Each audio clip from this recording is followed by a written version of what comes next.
warahmatullahi wabarakatuh. Jumpa lagi dengan saya. Di video kali ini kita akan membahas tentang perangkat-perangkat pembelajaran tematik.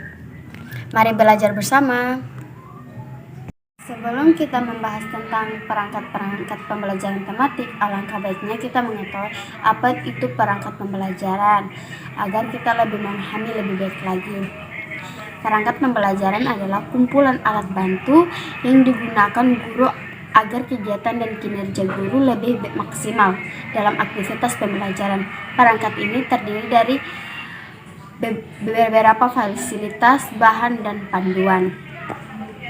Perangkat pembelajaran mempunyai misi agar segala aktivitas guru dalam pembelajaran bisa lebih efisien dan efektif secara sukses.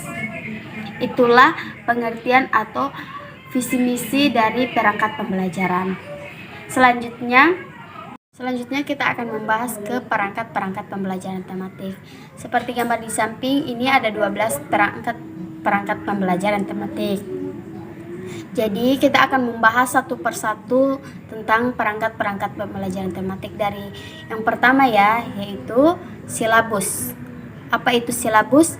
Silabus adalah rencana detail mengenai susunan atau urutan mengajar guru yang dibuat dalam kategori tema dan mata pelajaran tertentu. Elemen dari silabus terdiri dari standar kompetensi dasar, indikator, materi atau konten pembelajaran, kuota waktu, penilaian, serta sumber belajar yang dipakai. Contohnya seperti gambar di samping, ini adalah salah satu contoh silabus. Silabus juga bisa disebut sebagai rangkuman dari kurikulum sebab silabus terdiri dari media target pencapaian sebagai berikut. Yang pertama adalah batasan dan misi materi pembelajaran yang akan disajikan kepada peserta didik. Yang kedua, tujuan dan sarana dari suatu materi pembelajaran. Yang ketiga, keterampilan yang harus diraih oleh siswa pada setiap mata pelajaran yang disajikan. Yang keempat, rancangan poin konsep materi yang diberikan kepada siswa. Yang kelima, kegiatan atau referensi belajar yang menjadi pengokoh sukses dan aktivitas pembelajaran. Yang keenam, cara evaluasi yang dipakai dalam pembelajaran. Ini contoh silabus dan silabus ini hanya bermasa atau berlaku pada per semester. Yang selanjutnya kita ke poin 2 yaitu RPP. Apa itu RPP? RPP adalah singkatan dari rencana pelaksanaan pembelajaran. RPP merupakan tahapan yang harus dilalui oleh guru pada aktivitas pembelajaran kepada siswa. RPP terdiri atas metode model, instrumen penilaian, pelaksanaan, dan evaluasi. Seperti gambar di samping, inilah salah satu contoh RPP yang dibuat guru sebelum proses pembelajaran agar guru dapat menyesuaikan dengan RPP tersebut dan standar kompetensinya. Ini adalah elemen yang terkandung pada RPP. Yang pertama, indikator atau parameter pembelajaran. Yang kedua, kompetensi atau KD dan standar kompetensi atau SK. Yang ketiga, skenario pembelajaran. Yang keempat, LK atau selembaran kerja siswa. Kelima, pokok pembahasan apa yang dibahas oleh guru tersebut. Yang keenam, pengukuran hasil pembelajaran. Yang ketujuh, sumber dan sarana atau media fasilitas pembelajaran. Selanjutnya kita ke poin ketiga, yaitu kalender akademik. Bisa dilihat dari sudah judulnya, berarti berbicara kalender, berarti berbicara tentang tanggal, bulan, atau tahun. Seperti gambar di samping, ini salah satu contoh kalender akademik di SD. Apa itu kalender akademik? Kalender akademik atau kalender pendidikan adalah manajemen waktu untuk aktivitas belajar mengajar siswa dalam 1 tahun ajaran. Di dalamnya terdiri dari manajemen waktu pembelajaran seperti UAS, UTS, tahap ajaran, minggu belajar efektif, dan hari libur. Jadi di kalender akademik ini bisa dilihat dari contoh bahwa di sini tertera tanggal-tanggal kapan kita ulangan, kapan kita UAS, kapan kita UTS, kapan terima rapor. Di kalender akademik ini sudah diatur tanggal-tanggal untuk UAS atau UTS tersebut. Jadi sangat penting adanya kalender akademik tersebut. Selanjutnya kita ke poin keempat ya, yaitu prota. Ini salah satu gambar prota. Atau apa itu prota? Prota itu adalah singkatan dari program tahunan. Prota ini yang berguna untuk mengetahui batasan dari sebuah materi yang telah ditetapkan sebelum dalam tabel program tahunan. Maksudnya dia ini batasan berapa kali pertemuan dalam pengajaran, apa-apa saja materi yang harus diberikan, itu fungsi dari prota, supaya guru atau dosen mengetahui apa saja dalam per semester itu yang harus dilakukan. Selanjutnya ke poin kelima, yaitu kita akan berbicara tentang promes. Seperti gambar di samping, inilah contoh promes. Promes itu adalah singkatan dari program semester. Apa kegunaan dari promes? Kegunaannya untuk mendeskripsikan pemberian materi dalam rentang waktu satu semester berlandaskan kompetensi dasar dan standar kompetensi yang sudah dibuat di standar isi. Itulah fungsi dari promes atau program semester. Selanjutnya kita akan membahas ke poin ke-6, yaitu rincian pekan efektif. Apa rincian pekan efektif itu? Seperti gambar di samping, inilah salah satu contoh rincian pekan efektif. Rincian pekan efektif adalah perhitungan jam efektif pada setiap mata pelajaran dalam satu minggu. Detail dapat beberapa jam efektif dan tidak efektif satu minggu dari satu semester.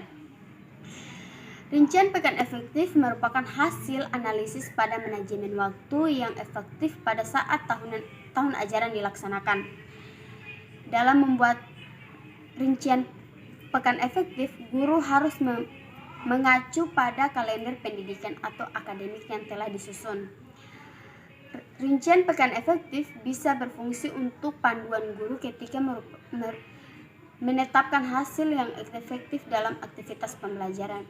Jadi rincian pekan efektif ini dia belajar berbicara tentang waktu efektif yang guru bisa mengajar dalam satu minggu, itu efektifnya kapan, diatur oleh rincian pekan efektif tersebut.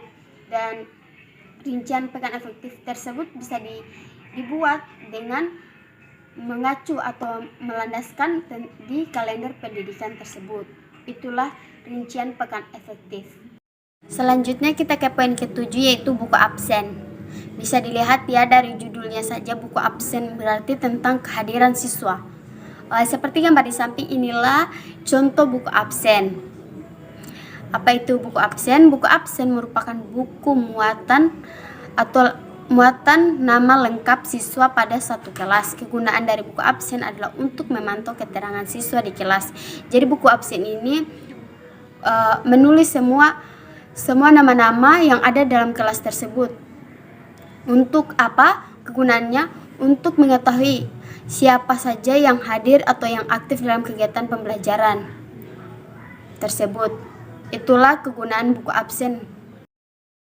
Selanjutnya kita ke poin ke-8, buku jurnal. Apa itu buku jurnal? Ya, inilah salah satu contoh buku jurnal. Buku jurnal. Ya, ini teman-teman salah satu contohnya. Apa itu buku jurnal? Buku jurnal merupakan buku yang memuat tentang catatan sikap siswa pada saat aktivitas pembelajaran yang dilakukan. Catatan tersebut mulai dari sikap tanggung jawab, kerja kelompok, aturan, dan lain-lain. Jadi buku jurnal itu dipegang oleh guru ya untuk menilai apakah siswa ini bersikap empati atau ada rasa toleransi atau ada rasa kerjasama kepada temannya. Di situ bisa kita catat untuk mengetahui apa-apa saja yang siswa lakukan. Selanjutnya kita ke poin ke-9, yaitu buku penilaian. Inilah seperti gambar di samping, inilah contoh buku penilaian ya. Apa itu buku penilaian? Buku penilaian ini berfungsi untuk mencatat segala informasi dari hasil evaluasi belajar siswa. Bisa dilihat dari judulnya bahwa buku penilaian ini menilai, guru bisa menilai siswa, apakah siswa ini berpotensi atau siswa ini aktif dalam pembelajaran, saling membantu teman, begitu. Buku di situ dinilai semua apa yang dilakukan oleh siswa. Itulah fungsi dari buku penilaian. Selanjutnya kita ke poin ke-10 yaitu bundel portofolio. Apa itu bundel portofolio? Bisa kita lihat seperti gambar di samping. Inilah contoh bundel portofolio. Ya, teman-teman bisa melihat contoh portofolio. Apa itu portofolio? Kita sering menyebutnya dengan LIPI, yang merupakan kumpulan tugas yang dikerjakan peserta didik. Bundel portofolio berguna untuk mengevaluasi setiap peningkatan yang dilakukan siswa dalam aktivitas pembelajarannya. Ini juga berguna agar siswa bisa mencapai kompetensi dasar yang telah ditetapkan. Dengan bundel portofolio ini, guru bisa mengetahui cara yang baik untuk mengembangkan kemampuan siswa dan bisa memutuskan metode atau model apa yang harus dilakukan. Jadi sangat berguna ya bundel portofolio ini untuk guru, karena di situ guru bisa mengetahui karakter siswa, apakah dia di kelas itu sukanya menggunakan metode apa. Selanjutnya kita ke poin ke-11 ya, yaitu bank soal. Bisa dilihat dari judulnya bank soal, berarti tentang soal-soal ya. Ini seperti gambar di samping, inilah salah satu contoh bank soal ya, bisa dilihat. Apa bank soal ini? Bank soal seperti namanya, bank soal merupakan buku yang terdiri dari himpunan soal yang nantinya diberikan ke siswa untuk mengembangkan daya pikir dan penyelesaian masalah pada aktivitas pembelajaran.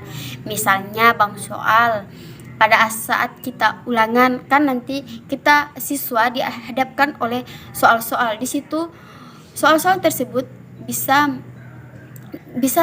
dengan soal itu guru bisa mengetahui di mana saja pemahaman kita sebagai siswa dengan materi yang telah diberikan. Seperti misalnya kalau anak SMP atau yang kelas 6 akan mengadakan UTS, di situ mereka akan dihadapkan soal-soal. Itulah fungsi dari bank soal tersebut. Kita berpindah ke poin selanjutnya, yaitu poin 12, yaitu media. Inilah seperti gambar di samping, inilah salah satu contoh media pembelajaran ya. Apa itu media? Ketika pelaksanaan atau presentasi pembelajaran dimulai, media adalah salah satu elemen yang penting dalam kesuksesan pembelajaran. Berguna untuk menunjang materi atau konten pembelajaran. Keputusan dalam memiliki media mana yang cocok untuk siswa adalah sebuah tantangan bagi guru dalam mengasah daya analisis dan kreativitas tersebut. Jadi media ini membantu juga guru untuk mengembangkan atau mengajarkan materi yang akan dilakukan. Tetapi guru juga harus memilih media mana yang cocok untuk materinya dan media mana yang bisa dipahami oleh siswa tersebut. Itulah 12 perangkat pembelajaran tematik. Semoga dengan penjelasan tadi bisa menambah wawasan teman-teman tentang perangkat pembelajaran tematik. Semoga bermanfaat, dan jangan lupa apabila menyukai video saya, like, comment, and subscribe ya. Semoga bertemu di next video selanjutnya.